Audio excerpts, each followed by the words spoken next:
For my part, I will talk about the introduction first.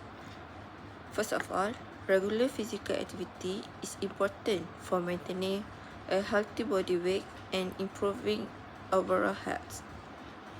Aerobic exercise such as jogging, cycling, and brisk walking help burn calories and reduce body fat, but the amount of weight loss can vary depending on exercise time, intensity, and individual lifestyle. Therefore, this study investigates the relationship between the spend on aerobic exercise and weight loss among members of the Sunny Slimming Center.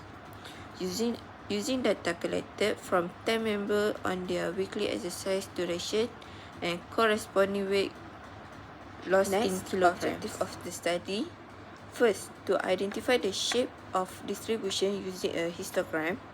Second, to calculate the measure of central tendency. Third, to determine the skewness of distribution.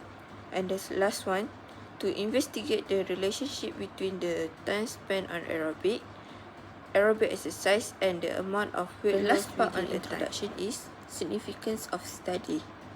This study is important to find out whether spend a week on aerobics exercise affecting the weight loss among the members. Through this study, we can also find the possible activities contributing to loss weight. Next, I will explain you about methodology in the studies. First is the data description. This data consists of observation from 10 members of the Sunny Slimming Center, recording the total time spent on aerobic exercise over 1 week and the corresponding weight loss in kg during the same period. Next is the graphical techniques. Graphical techniques are visual methods used to organize, summarize, and present data in a clear and efficient way, and is easier to understand. This technique helps in identifying distribution relationship between variables and potential outliers that may not be obvious from numerical data alone. Therefore, histogram and scatter plot are used in this study. And then numerical techniques. Numerical techniques are divided into two, which is measure of central tendency and measure of position. Central tendency is a single value situated at the center of the data and can be taken as a summary value for that data set. One of the central tendency is mean, which is it can be calculated using this formula. Sum of f times x over n, where f is frequency, x is midpoint, and n is sample size. And then median can be calculated using this formula: Lm plus n over 2 minus Fm over Fm times C, where n is sample size, Lm is lower class boundary of the median class, Fm is cumulative frequency before the median class, Fm is frequency of the median class, and C is median class size. And then mode can be calculated using this formula: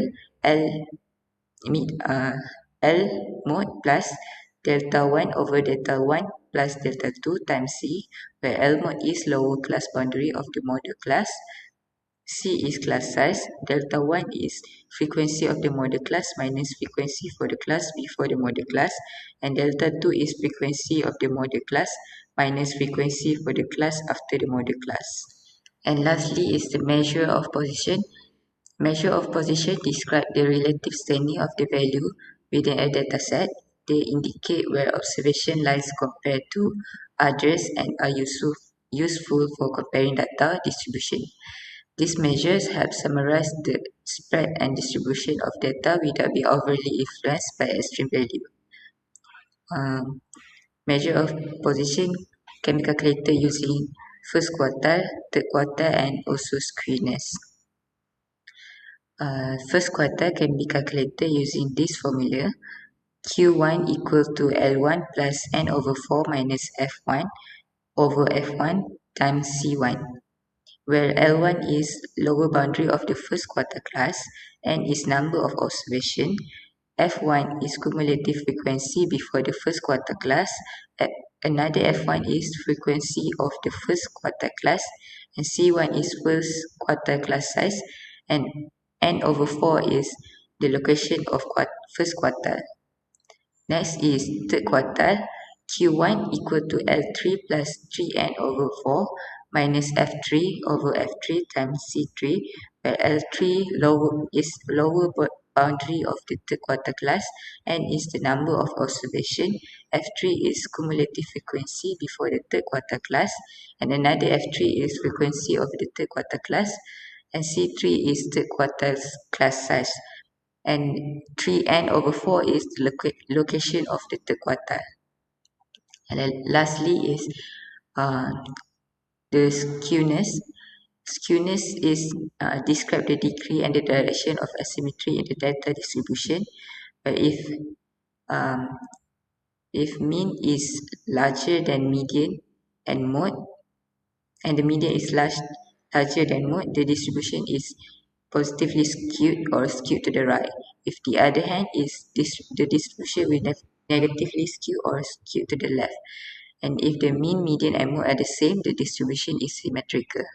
And this skewness can be calculated by um, mean minus mode over standard deviation, or using 3 times mean minus median over standard deviation. And we can get the skewness using this formula. Based on the histogram, the distribution is approximately symmetric and bell-shaped. This supported by the fact that the mean is 1.12 is positioned centrally within the data range, and the bars are distributed fairly evenly on the either side of the peak. The normal curve overlay closely follows the frequency of the bars, suggesting that the data align well with the theoretical normal distribution. Most of the weight loss values are clustered between 1.0 and 1.5 kg, with frequencies tapering off as you move toward the lower point is zero point 0 and the higher point is 2.0 plus at the ends. The histogram is unimodal, showing one clear center peak. And while there are gaps in the data, these are likely due to small sample rather than an underlying lack of symmetry. Now let's move on to descriptive statistic analysis based on the histogram before. Based on the histogram, we can see that on average 1.12 kg weight had lost, indicating the 10 club members during the week. That is the mean from the histogram, while the median is 50% of the club's members has lost less than 1.15 kg, while the another 50% is the loss more than 1.15 kg. At the histogram, we can see that most of the club members has lost weight 0.2 kg. That is the mode. On the first quartile, 25% of the club members has lost weight less than 0.8 kg, and another 75% of the club members has lost weight more than 0.8 kg. The third quartile,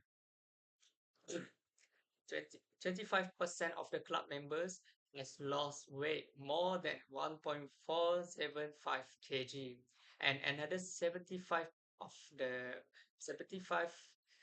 of the club members has lost weight less than 1.475 kg.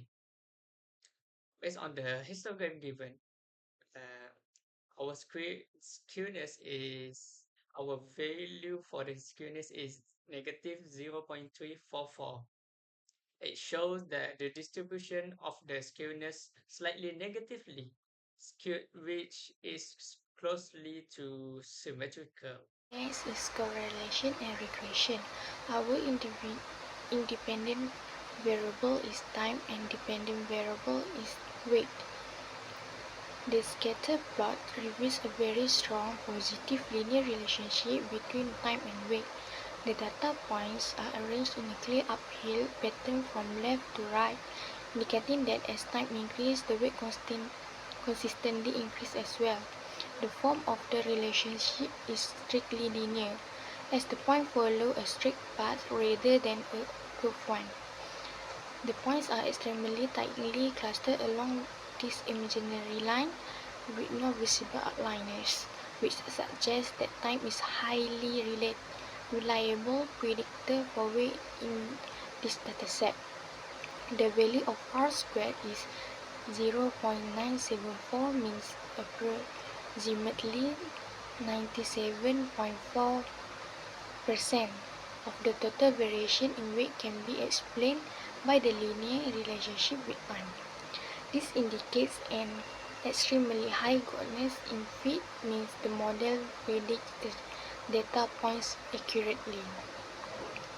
The percent correlation coefficient is R equals to 0.987, shows a very strong positive linear relationship between time and weight. As time increases, weight also increases in highly consistent linear fashion. Our intercept is negative 0.5 to 8 and slope is 0.010. Y equals to negative 0.5 to 8 plus 0.01 times x. The slope means that for every 1 unit increase in time, the weight is predicted to increase by 0.010 units on average. The intercept shows the predicted value of weight when time is 0. A negative weight at time 0 is mathematically necessary for the fit but may not have practical physical interpretation since weight cannot be 0. Okay, for recommendation, there are a lot of things that we can do to improve this. Firstly, we can increase durations for a higher impact. Since the relation is linear and positive, individuals looking to maximize weight loss should gradually increase their total minutes of aerobic exercise, as the data show a direct dose-response effect. Other than that, fitness professionals can also use their data to set a realistic expectations. For example, telling a client that a 100 minutes increase in exercise per week could lead to roughly 1 kilogram of additional weight loss.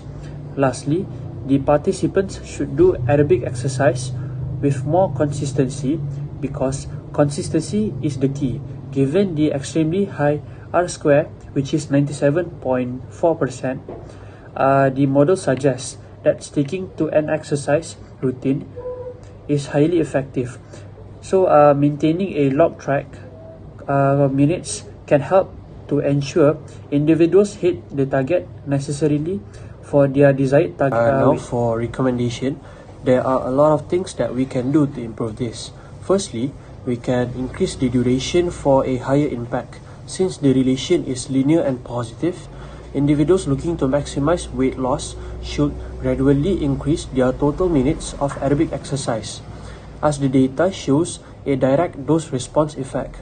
Other than that, fitness professionals can also use this data to set a realistic expectations. For example, telling a client that a 100 minutes increase in exercise per week could lead to roughly 1 kilogram of additional weight loss. Lastly, the participants should do aerobic exercise with more consistency, because consistency is the key. Given the extremely high R square, which is 97.4%, the model suggests that sticking to an exercise routine is highly effective. Maintaining a log to track minutes can help ensure individuals hit the targets necessary for their desired weight.